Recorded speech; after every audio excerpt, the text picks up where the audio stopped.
Hi, this is David Wilcock, and I'm interviewing Greъм Hенkok, who is one of my heroes in metaphysics and spirituality.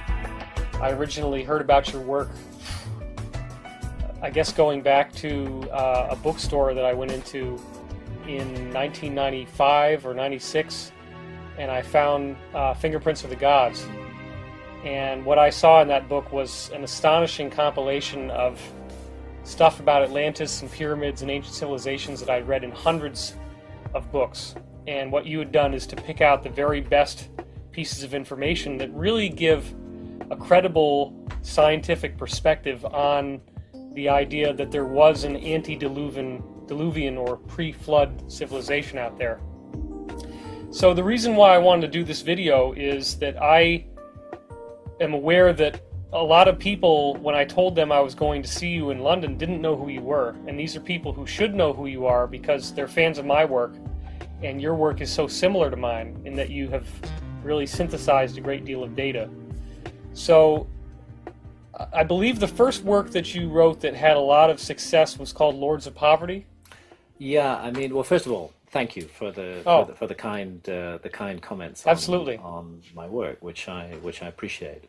I've always been on the outside, on the edge of things, not at the center of things. And it's true. Back in the 1980s, when I was still a journalist, I wrote a book called Lords of Poverty, and that was a critical study of foreign aid. At that time, foreign aid was considered to be a sacred thing, like motherhood, and one could not criticize it. But I during my years as a correspondent, particularly in Africa, but many other parts of the world as well, I saw so many abuses and misuses of aid that I felt that it needed to be documented, and that's what that book was about. But that was a very far in content from my later work on historical mysteries, but similar in the sense that I was standing outside of the mainstream. Okay. And looking in, hopefully from an independent point of view. Now, when you say journalist, I mean that could be a local paper or that could be anything. So, what was your journalism? My last journalistic job was as East Africa correspondent for the Economist. So oh wow, yeah. So quite a major international news, economics, and business magazine, and a very serious reportage. And that's where I really cut my teeth on the whole business of gathering, assembling, and presenting information in a manner that can make sense to people.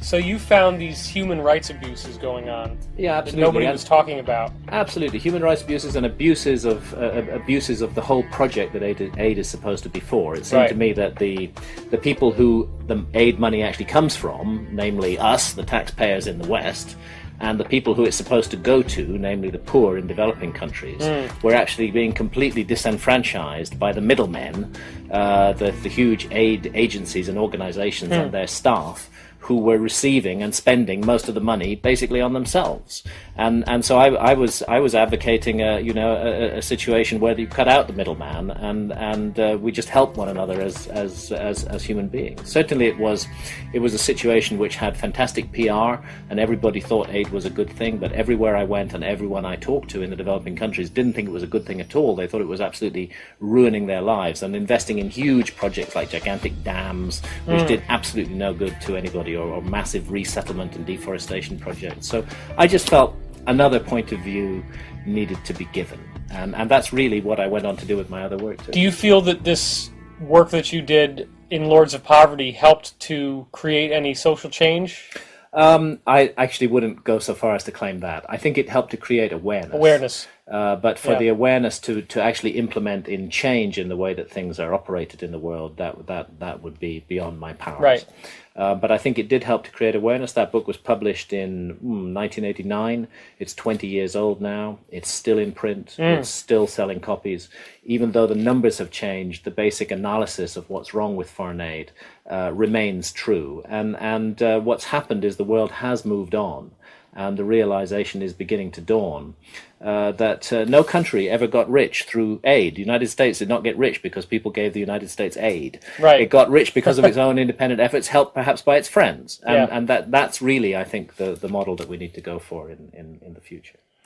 So how would somebody with a background in The Economist, and you've written this book that is muckraking journalism at its finest, human rights abuses, raising awareness. Everybody knows that when you go into paranormal subjects, that you're basically kissing your credibility goodbye. Yeah. So what could possibly have motivated you to do that? Well, first of all, I never cared about that issue. My view always was, I'm going to tell my truth the way I see it. Good. And people can either take that or leave it. And I always applied that to the work that I did before I got into ancient mysteries. And I continue to apply it afterwards. I'm going to tell my truth in the best way I can, supported by the best and most solid evidence I can present. And if there's anything of value there, it will stand the test of time. And so that was the first point. The second point was the flow of my own life led me into the inquiry into ancient mysteries. As a correspondent based in Nairobi in Kenya during the early 80s, I frequently visited Ethiopia. It was on my beat. It was a place I went to very, very, very regularly. And during visits as a reporter to Ethiopia, I came across the extraordinary, seemingly extraordinary claim that the Ethiopians make to have possession of the lost Ark of the Covenant. The Ark itself, as in Indiana Jones, Raider of the Lost Ark. Now, people who don't know, this is mentioned in the Bible. It's supposedly a sarcophagus or something? Well, a wooden box. It's very clearly specified in the book of Exodus. It's a box which consists of gold and wood. So there's an outer box of gold, inside it a box of wood, inside that another box of gold. I'll just mention in passing that gold is a superb radiation shield. Right. And the whole aura that surrounds this box in the Old Testament is of a dangerous and deadly object. If you touch it, you can be fried by it. If you touch it, you die. Yeah. There are many accounts of people being struck dead by bolts of fire shooting out from the ark. Now, what the Bible tells us was in the ark was the 2 tablets of stone, upon which the 10 Commandments were written by the finger of God Himself. Okay. And so they were seen as the energy source of the ark, which were divine, supernatural, which sent out these bolts of fire and allowed the ark to lift up into the air. There are many accounts in and out of the Bible of the ark being used in battle, of the Israelites carrying it into battle, of it lifting its bearers off the ground, charging towards the enemies of Israel. There's an account where the Philistines briefly steal the Ark of the Covenant from the Israelites. They seem not to know how to handle it. They open its lid, and then within days they're all dying. Tens of thousands of them die. They file past it. They look at it like a tourist object, and tens of thousands of them die. And the Bible states that they died of cancerous tumors. Consistent with radiation poisoning. It sounds like radiation poisoning. So all these things intrigued me, and especially so when I went to Ethiopia and went to the sacred city of Aksum in northern Ethiopia during a time when Ethiopia was locked in a deadly civil war. Okay. And this town was in a very hotly contested zone. It was extremely difficult to get into. And I found myself in the presence of a monk who was the guardian, claimed to be the guardian of the Ark of the Covenant. He sat out in the grounds of a little chapel annexed to an ancient cathedral, Christian cathedral, called the Cathedral of St. Mary of Zion. And he said, yes, the Ark of the Covenant is in there. Now, what's the conventional view is that it either is a myth or that it has gotten lost or something, well, right? Nobody knows where it is. Let me just come to that first. What really tweaked my attention, because remember those accounts in the Bible of how the ark strikes people dead and causes cancerous tumors. Well, these guys, the guardian of the ark, once he's appointed as guardian, he must stay as guardian for the rest of his life. But what I found, and he can never leave the grounds of that little chapel. But what I discovered was, because over a series of visits, I met a series of these individuals because they had very short lives. And over just 2 years, 2 of them died, and I again went and met the third one. That's amazing. And he had developed cataracts over his eyes. And I said, why? What's happening to your eyes? Because I'd noticed that previous ones had that problem as well. He said, the ark is doing it to me. And I said, why? What is the ark doing to you? And he just said, he looked at me very, very level, and he just said, the ark is a thing of fire. And I knew that he was telling the truth, that there was something in there that scared him. and that at the same time he was burdened with the responsibility for guarding and protecting. So I began to feel, actually, there's a really intriguing story to tell here. Yeah. And over a number of years, I went into it in some depth. While I was still pursuing economic and business and stories about wars and famines, I was also interested in this. And round about 1989, the same year that Lords of Poverty was published, I decided that I would do a book about Ethiopia's claim to possess the Ark of the Covenant. And that book was published in 1992, and it's called The Sign and the Seal, A Quest for the Lost Ark of the Covenant. And that was my next question, yeah. is why the sign and the seal? What are those things? Well, the part of your question was also that it's assumed to be a myth, that the question of the loss of the ark is not properly understood. Actually, it turns out that there is a huge mystery surrounding the disappearance of the Ark of the Covenant from ancient Israel. Okay. And doubly so because it was the single most important object of Old Testament times. That's why it's the sign and the seal, because it's the sign and the seal of God's presence on earth. That's what it's considered to be, nothing less than that. The Temple of Solomon is built in Jerusalem around 950 before Christ, specifically as an house of rest for the Ark of the Covenant of the Lord. Really? We know it stays there for hundreds of years afterwards. There are repeated accounts, but then round about 600s before Christ, the references become strange, and it sounds like they're mourning the loss of the Ark. And when the Babylonians invade Israel in 587 BC and steal everything from the temple, they don't find the Ark there. It's already gone by that point. And I mean, I have to cut a long story short here. Yeah. But the bottom line is that the Ethiopian claim is extremely intriguing, because it turns out that a Jewish temple, exactly modeled on Solomon's temple, was built in Egypt, in Upper Egypt, near the modern city of Aswan, on an island called Elephantina, at exactly the time that we begin to get hints that the Ark has gone missing from Jerusalem. And my suggestion is that the Ark was taken out of Jerusalem because at that time there sat on the throne of Israel a king who was regarded as a heretic, and who had installed a pagan idol called an Asherah in the Holy of Holies of the temple. The loyal priests could never have allowed the Ark to stay in the presence of a pagan idol. I think they took it out, they took it to Egypt, they built a temple for it, they placed it there. 200 years later, and again, I'm cutting a long story very short, they were forced to flee from Egypt again. They couldn't flee north. They fled south. They followed the Nile River system. It brought them into Ethiopia around 400 before Christ.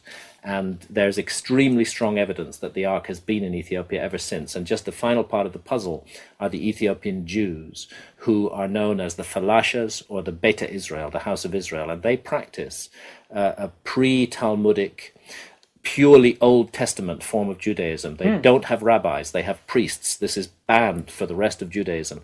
They do perform sacrifices supposed not to be done by the rest of Judaism. They have a very ancient Old Testament form of Judaism. Wow. And so so I began to feel there's really a huge story to tell here. And that was the sign and the seal, and it led me then into a whole range of other historical mysteries. Just one When thing. you say Solomon's Temple, what jumps out at me is, in Freemasonry, they're always talking about the rebuilding of Solomon's Temple as an analogy for the building of the light body. Yeah. So if Solomon's Temple was where the Ark of the Covenant had been stored, then what is the relationship between that and Masonic lore and history? Well, that's very interesting. I mean, the Freemasons trace their origins back to Hiram Abif, to the original builder, the architect of Solomon's Temple. Right. There's an extremely interesting track and line to follow there, and that line, curiously, through the Masons, leads us to the Knights Templar. Right. And that was also a feature of my study in the Sign and the Seal, because I found evidence that when the Knights Templar rose to power, and we're talking the late 1100s after Christ, that their primary mission in Jerusalem was not to protect pilgrims on the road between the coast and the city of Jerusalem, but actually to search for the Ark of the Covenant. They took possession of the Temple Mount, where the Temple of Solomon had stood until it was destroyed by the Babylonians. and they carried out excavations there.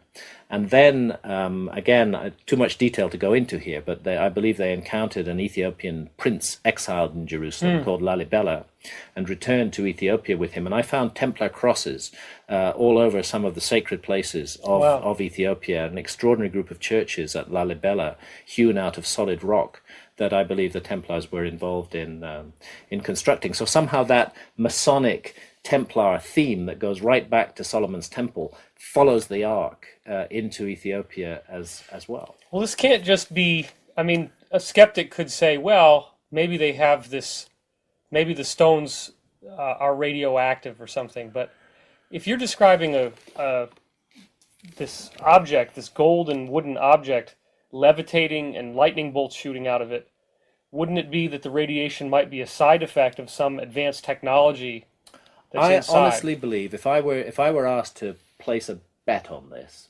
my bet would be that the Ark of the Covenant is an out of place artifact. It is a piece of technology. It's a piece of high technology. Now, I trace that back through the lineage of ancient Egypt. The objects like the Ark of the Covenant are found in other Egyptian traditions. And Moses, let's not forget that Moses, who is the guy who climbs Mount Sinai and receives the tablets of stone from God, and who is given the blueprint of the Ark, which he then passes down to builders to make for him. I see. That Moses is reared in the household of the Pharaoh. He is groomed as a future Pharaoh of Egypt. Now, he breaks away from that, but to be groomed as a Pharaoh is no light thing. It means that Moses would have been a master of Egyptian magic. He would have known Hekau, everything that the Egyptians knew about magic. And I believe that incorporated into the ancient Egyptian system, it was, first of all, a powerful belief in magic and the powers of magic. Not superstition, but as a practical thing, a practical skill, a power that can be used in the world. And secondly, that this often manifested in the form of boxes, which were carried on poles, and which contained a powerful object, which radiated power. There are many, many examples of this that I go into in the book. And so I think the Ark is one of a category of objects that we can trace back in ancient Egypt. Now, the people who could build the pyramids, who could move gigantic blocks of stone weighing hundreds of tons as though they weighed no more than a feather, those ancient Egyptians clearly could do a lot of things that we can't do today. Yeah. And I think they had, where they got it from, I don't go there. I don't speculate. But I do argue that they were the masters of a sacred technology, a kind of magic, and that this was manifested in the Ark of the Covenant.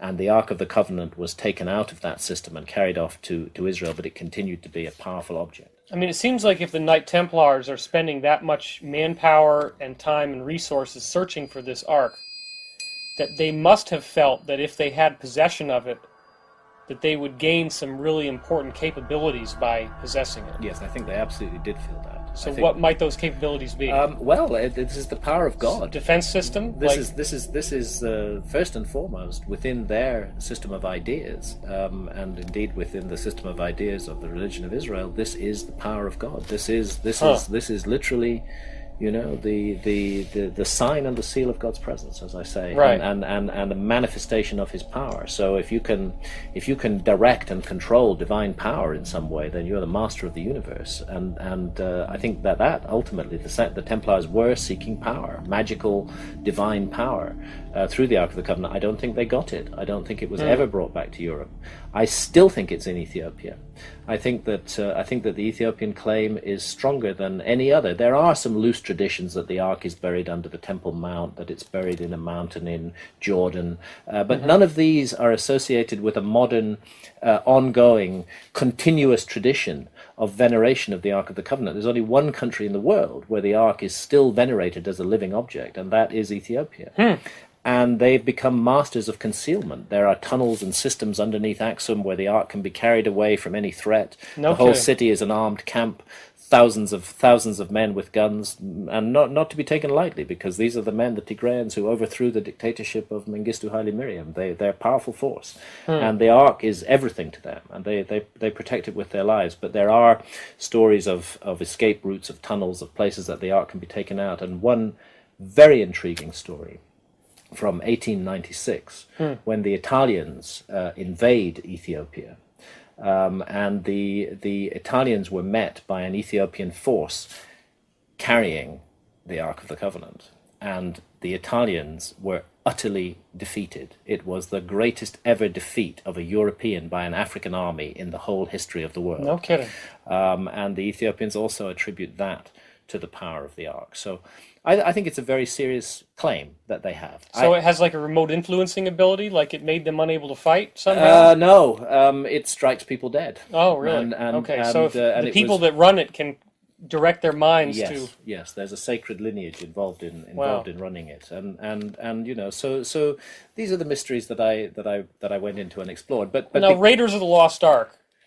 I mean, it's a silly movie on some level, but isn't that Nazis looking for this Ark of the Covenant? That's Nazis looking for the Ark of the Covenant, and there is a story that I've been told by a number of eyewitnesses in Ethiopia that the Nazis, when later on in history, not in the 1890s, but the Italians came back in the 1930s, and they occupied Ethiopia for about 4 or 5 years, just before the Second World War and at the beginning of the Second World War. And there are accounts of Nazis with Italian troops coming to Axum and of the Ark being taken out through the tunnel system and hidden in a mountain and then brought back in when they came back. So, and the other thing I'd say about Raiders of the Lost Ark is, actually it's a pretty good film. And in terms of the extraordinary supernatural power that it shows the Ark possessing, that is in every sense literally correct to how it's described in the Bible. Exactly like that. Wow. So you know, this object and the traditions surrounding it came to intrigue me, and I wrote a major book about it, and it, again, this was the course of my life being switched in a different direction. I'd been a journalist, I'd been interested in economics and politics and all of that stuff, and a series of accidents led me to the Ark. The investigation of the Ark, in turn, brought other synchronicities and occurrences in my path that led me in further directions. For example, because Moses and his Egyptian background and the Egyptian background to the Ark is so important, I had to go to Egypt for the first time, and suddenly I found myself confronted by the pyramids and by the extraordinary mysteries of Egypt, and how Egypt just appears almost overnight, out of nowhere, in the Old Kingdom, just capable of doing almost anything. They running water, sanitation, and incredible architecture. Which you know, the architecture like that, it cannot be developed overnight. It requires a long tradition of skill, and yet that tradition is hidden from history. So, as my friend John Anthony West puts it,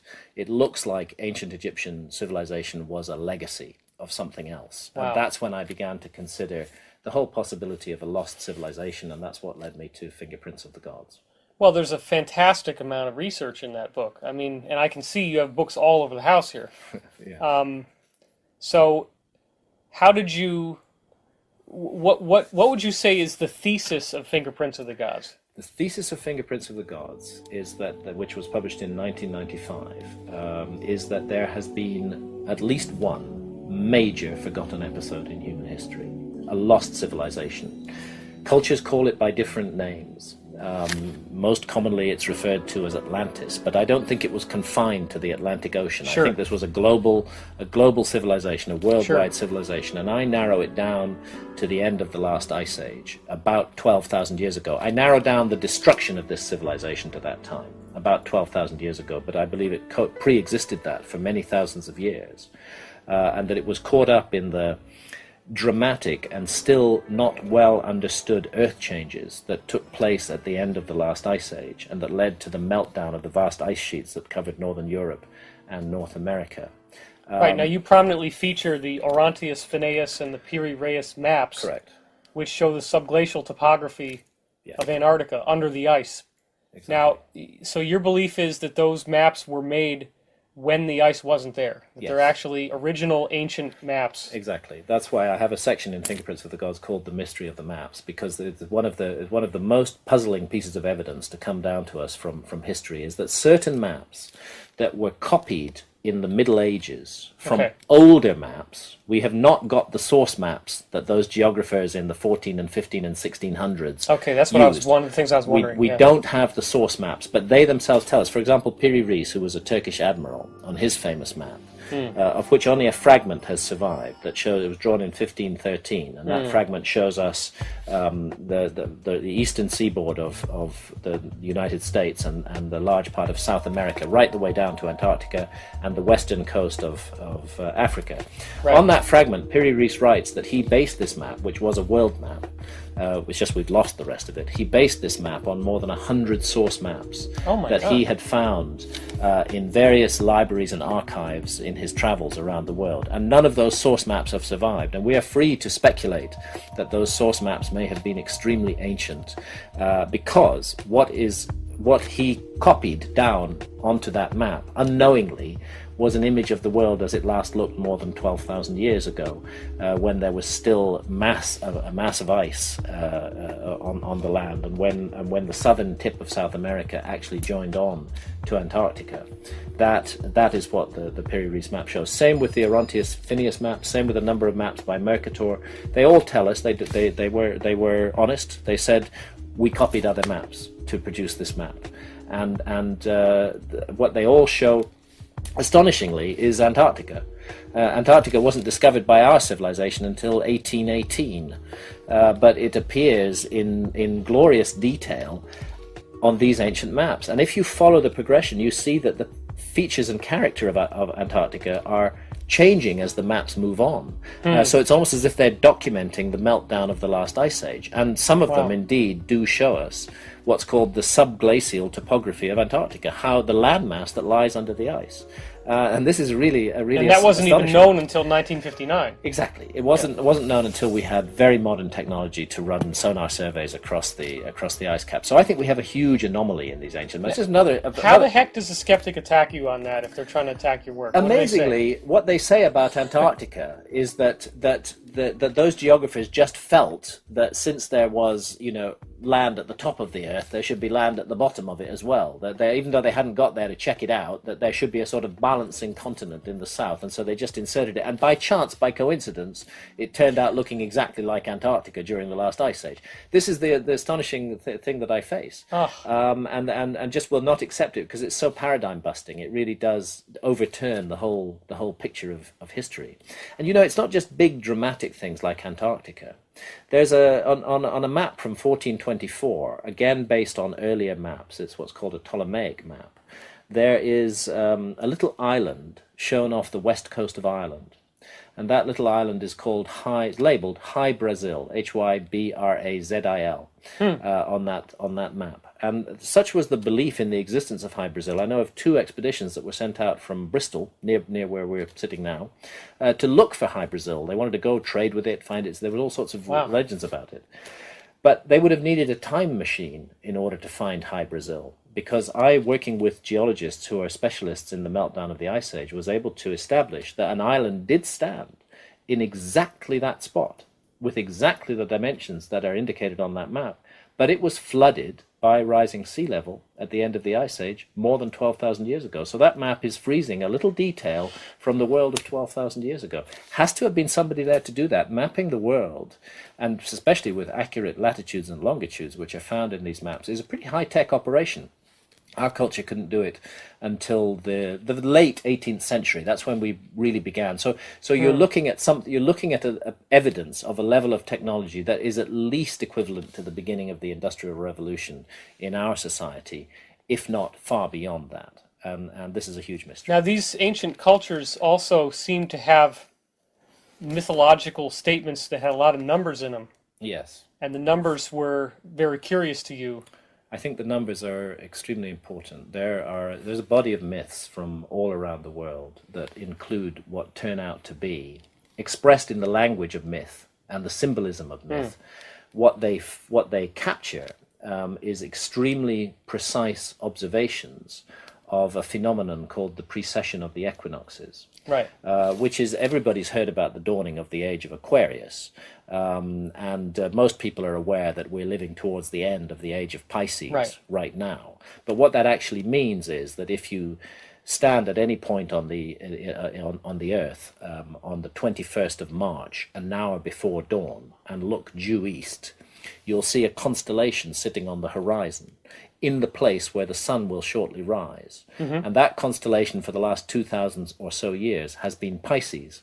But because of a wobble on the axis of the Earth, which unfolds very, very slowly and it's very hard to observe, we're gradually tracking backwards. The sun as a pointer against the zodiac is gradually tracking backwards through the zodiac. 1 degree every 72 years. 1 degree every 72 years. That's the key figure. And it's moving through Pisces and into Aquarius. And the time will come very soon when, as you stand at dawn looking due east on the 21st of March, the spring equinox, you'll see Aquarius on the horizon, not Pisces. Now, to observe this process is not easy. And it requires an accurate interest in astronomy, accurate astronomical observations, accurate solar observations, and for some reason, the numbers that relate to precession, as you rightly say, it unfolds at the rate of 1 degree every 72 years. There are 30 degrees to each house of the zodiac, so that means each age is 2,160 years. And since there are 12 houses of the zodiac, that gets you to 25,920 years for what's called the Great Year, when the entire cycle completes and comes back to the beginning again. It's astonishing that a whole sequence of numbers related to this particular issue, which really, again, is a relatively recent discovery of our civilization, are found in myths that go back to the dawn of time. And people should be aware that, of course, the cycle changes in 2012. So all this buzz around 2012, it's important to know that there's all these ancient cultures that have all the numbers whose equations resolve to this year 2012. It's very important to know that, and specifically because the year 2012, which I also go into at length in Fingerprints of the Gods, the year 2012 and its importance is signaled to us by the Mayan calendar. Again, if you go in depth into the numerical system within the Mayan calendar, what do you find? You find the number 72 and multiples of the number 72 and divisors of the number 72 all over the Mayan calendar. So it's another processional object. So it's like a double check. When I find these numbers locked into architecture or myth or really scientific artifacts like the Mayan calendar, then I know that I'm dealing with the same system. And it's very old. And it comes down to us out of the mists of prehistory. And I believe it is a worldwide legacy from a lost civilization. Now, I believe that as you partnered up with Robert Bauval, one of you guys' discoveries was that the 3 major pyramids of Giza line up with the stars of Orion's belt, and then Leo is the constellation that would be on the horizon during the time that alignment works? Yes, and again, I have to absolutely pay tribute to Robert Bauval here, because Robert Bauval is the originator of the extraordinarily important Orion correlation theory. He's the genius who saw that connection in the sky between the pattern of the 3 stars of the belt of Orion and the pattern of the pyramids, and who then didn't leave it at simply pattern similarities, but went in depth into ancient mythology, ancient Egyptian mythology, about the god Osiris, whose figure in the sky was seen to be the constellation of Orion, and absolutely proved that the pyramids are constructed on the pattern of Orion's belt. And indeed, we then went further. Robert, and that was in his book, The Orion Mystery. And Robert, this is absolutely Robert's work. But we then went on together to write the book that's called Keeper of Genesis in the United Kingdom, and it's called The Message of the Sphinx in the United States, where indeed the plan is shown to be much wider, because the Sphinx comes into the picture as well. And the Sphinx is sitting there gazing due east, the same direction that I told you to look on the spring equinox for the constellation that defines the age. And Orthodox Egyptologists tell us that the Sphinx is clearly what's called an equinoctial marker. It is targeted at the spring equinox sunrise. Orthodox Egyptologists tell us that the Sphinx was built around 2500 BC, which is the astrological age of Taurus. If they were trying to make an astrological connection with that age, they would have built it as a bull, not as a lion. You have to go back to 10,500 BC, 12,500 years ago, to find the time when it's the constellation of Leo that houses the sun on the spring equinox. And what we believe is that the Sphinx is a ground figure of the constellation of Leo, and taken in conjunction with the precise positioning of the pyramids in relation to the constellation of Orion, it looks like a star map from around 10,500 BC was brought down from heaven to earth and built on the ground at Giza to freeze, to immemorialize forever in gigantic architecture a date. And that date in our calendar is more than 12,000 years ago. Right, now for people who aren't familiar with this, I think we should point out that it's not just the 3 pyramids of Giza that correspond to the belt of Orion. It's also the Milky Way galaxy corresponding to the Nile River. Yes. And there are other pyramids which correspond to the other constellations in Orion. Indeed. And so you cannot have this alignment except 11,000 years ago. Yeah, that's where everything lines up straight. A bit more than 12,000 years ago. Really between 12,500 and 13,500 years ago. That's roughly where it sits. Now it's very important, and again, I need to emphasize that the primary work here is the work of Robert Bauval. Sure. Not Greъм Hенkok. Sure. I worked extremely closely with Robert, particularly in the involvement of the Sphinx in the whole story. But the incredible work on the stars and on the architecture is Robert Bauval's work alone. And yes, the Nile does come into this configuration in a very interesting way. Now, we're not saying that the ancient Egyptians or the creators of ancient Egyptian civilization actually put the Nile there. Right. We're saying that they chose that site because the Nile was there, and it was there in a position that precisely mirrors the position of the Milky Way in the sky, and that Orion's belt lies to the side of the Milky Way, that the pyramids were built in precisely the position that Orion occupies in relation to the Nile and in relation to the Milky Way, and that the constellation of Leo on the other side is reflected by the Sphinx. So the site was chosen first of all because it had it already had in place certain geographical features that would help to complete this map. Right.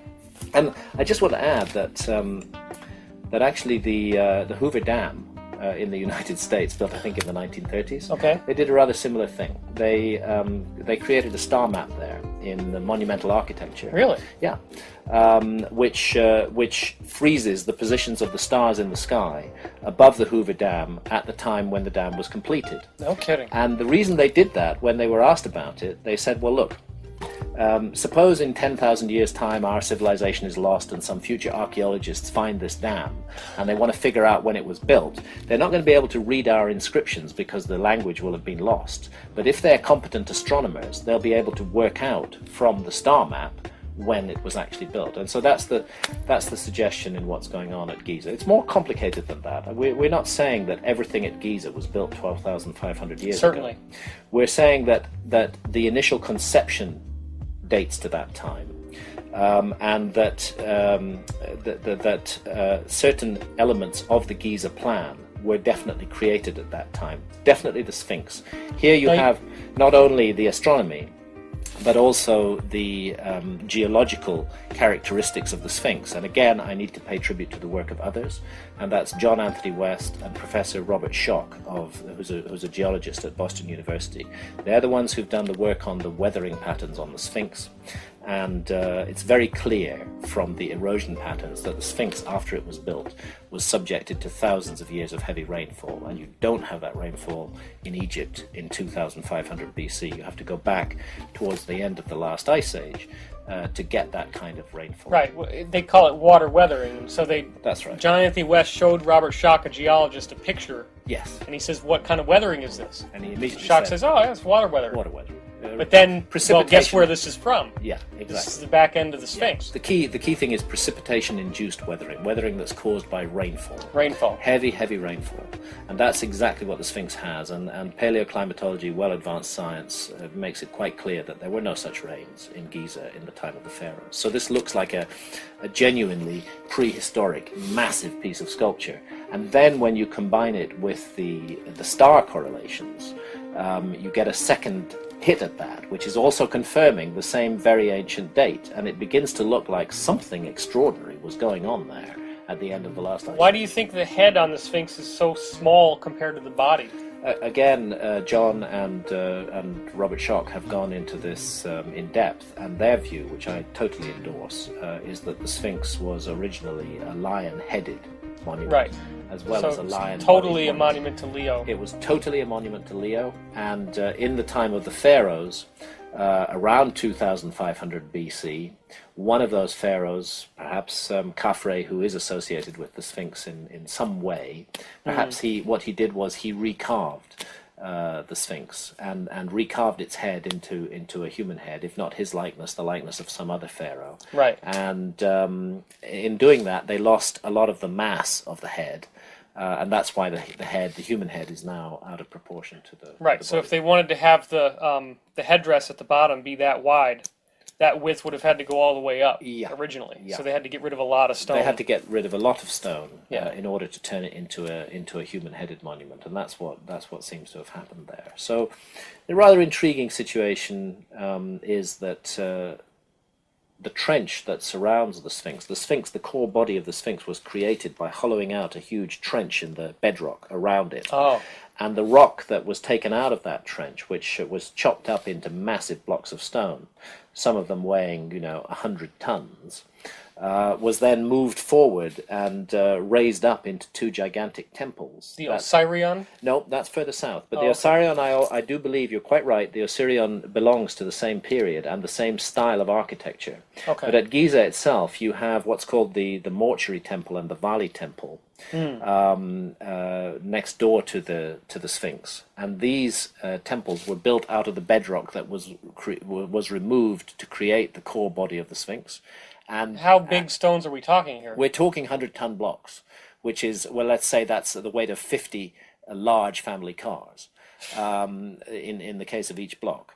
But the point is that if we are clear that the Sphinx is a prehistoric monument, that it dates perhaps to 12,000 years or more, then we're also saying that those temples with their 100-ton blocks date to the same period. And this then raises again the question of a lost technology, because the world 12,000 years ago was supposed to be inhabited only by relatively primitive hunter-gatherers, and for them to have created a temple on this scale with this massive blocks of stone is quite impossible according to conventional archaeological theory. So there's something What about very these mysterious. little the diorite vases? Again, this is all another element that leads us to wonder what was going on in Egypt. The hollowing out of very long-necked, slender-necked jars out of extremely hard kinds of stone, such as diorite, and in some cases, there's evidence that power tools have been used. This is particularly so with the what's called the sarcophagus. I don't believe it was ever used as a coffin, but the sarcophagus in the king's chamber of the Great Pyramid. Really? There's drill marks in there? Yes, and drill cores have been found. It seems that they were using a tubular drill which drilled down into the stone, and from the drill cores it is possible to establish the speed at which the drill was moving, and it was moving at the speed of a modern power tool, not at the speed of a hand cranked drill. Yeah, but that's granite. I know. It's one of the hardest rocks known to man, and they were cutting down into granite. And they're only supposed to have had, even if they had a diamond head to the drill, which is not impossible, they're not supposed to have had any hard metal. So they only had copper in the Old Kingdom. And the pressure and the speed of rotation, even if you put diamond head on a copper tube, the copper is going to buckle and break. So it's just a huge range of mysteries. This is Christopher Dunn that did a lot of this absolutely work. Yeah. This is Christopher Dunn, and I cite him at length in Fingerprints of the Gods. Okay. Christopher Dunn is himself a man who's worked with machine tools all his life. He absolutely knows what he's speaking of, and his book, The Giza Power Plant, gives all the detailed backup evidence on this on this drilling technology. And some of these vases, you can't even get your pinky through the mouth, right? And yet they're hollow inside. Exactly. They've done mysterious things which we don't fully understand. And the conclusion I came to, looking at this issue, not only in Egypt but all around the world, again, for me, the best explanation for this is that we're dealing with a lost civilization. We're dealing with the remnants of a lost technology, some of which was preserved and passed down in certain ways and found its way into the beginnings of historic Egypt in the Old Kingdom, but that the origin was not there, that it's older.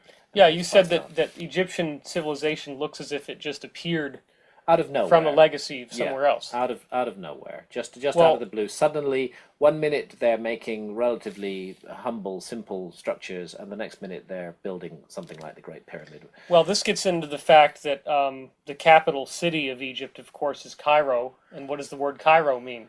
Well, that means Mars. Right. It means Mars. So now, as we go into that, people who might have been with you up until this point, now we've gone even further into the fringe. But what is your feeling of connection between Mars and... My work all the way along the line has been work of synthesis, bringing together the research of many people who work in this field. And I was absolutely intrigued by Richard Hoagland's work on Mars and on the monuments of Mars. And I felt that it was worth considering that seriously. And the book The Mars Mystery, which again Robert and I wrote together, does look at this. Now we are not necessarily advocating an extraterrestrial origin to ancient Egypt. We're saying that something interesting is going on, and let's look at all the evidence. My side of the Mars Mystery was to look primarily at the evidence for cataclysms in the solar system. It seems that the planet Mars, possibly quite recently, was hit by a devastating cataclysm. Something ripped off half of the crust of Mars and just lost it. I mean, something absolutely catastrophic happened there. It's quite possible that something equally catastrophic could happen to our planet when you look into the issue of near-Earth asteroids and long-period comets whizzing around the solar system at vast speeds. And people may not understand that there are some undeniably strange, gigantic structures on the surface of Mars. Yes. There's what they call the D&M pyramid for Vincent DiPietro and Greg Molinar. And it's a 5-sided pyramid, very clear, unambiguous, absolutely a pyramidal shape in a pentagon kind of formation. I was very impressed by the D&M pyramid, very impressed by the work that Richard Hoagland and others have done on that structure and on the whole Cydonia setup. Very impressed by the face on Mars. Now, we all know that NASA came out with photographs which made the face on Mars look like, what was it they said? A cat box. A cat box. But I have to say, I don't think I'm alone in this. I just don't totally trust everything that NASA say and do. Well, there's lots of pictures where you see a really nice plateau and it's just shaped all the way around, and then the face is sitting on top of it and it's got 2 eyes, a nose, a mouth. Exactly. It's all symmetrical. Exactly. I think we were the subject of a disinformation campaign at that point. For some reason, the powers that be seem to want us not to think that there may be artifacts, the work of intelligent beings. Well, and it's a human face too. And it's a human face. I know. It's extremely intriguing, extremely interesting, and very, very hard to explain. First of all, we have to fight our way through the vast mass of disinformation that has been generated on this subject, and maintain our curiosity at least for what on earth was going on Mars, and what the origin of those structures might be, and why they contain huge amounts of recognizable geometry, some of which is found in monuments on Earth as well. I don't claim to have an answer to this. The book's called The Mars Mystery because it is a mystery, but what Robert and I wanted to do in that book was to synthesize all the available data on the subject and present it to the public so they can make up their own mind. You found some hard empirical connections between the geometry on the Giza Plateau and the geometry on the Cydonia Plateau on Mars. I have to. This is not my work. Right. We are synthesizing the work of others in this respect. And again, I would refer you to the voluminous work of Richard Hoagland for the details on the geometry. I don't want to speak of what Richard Hoagland himself should be speaking of. But there's evidence for very, very curious similarities. And the whole, again, Richard Hoagland, the whole 19.5 degree thing when you come to Teotihuacan in Mexico, sitting at 19.5 degrees north of the equator, and the presence of pyramids on that site. My feeling is there just is something that hasn't been properly explained to us. I find it very frustrating. I find it very annoying. I still think that the face on Mars is a face. I'm not at all convinced by the material that NASA put out there. Sure. And I think we are going to get to the truth on this sometime in the future. Now, are we dealing with an extraterrestrial civilization? Are we dealing with a human civilization that somehow got to Mars a very long time ago? Who knows? Who knows the answer to that question? Right. I don't have anything against extraterrestrials. I think the universe is full of life. I actually think that's what the universe is for.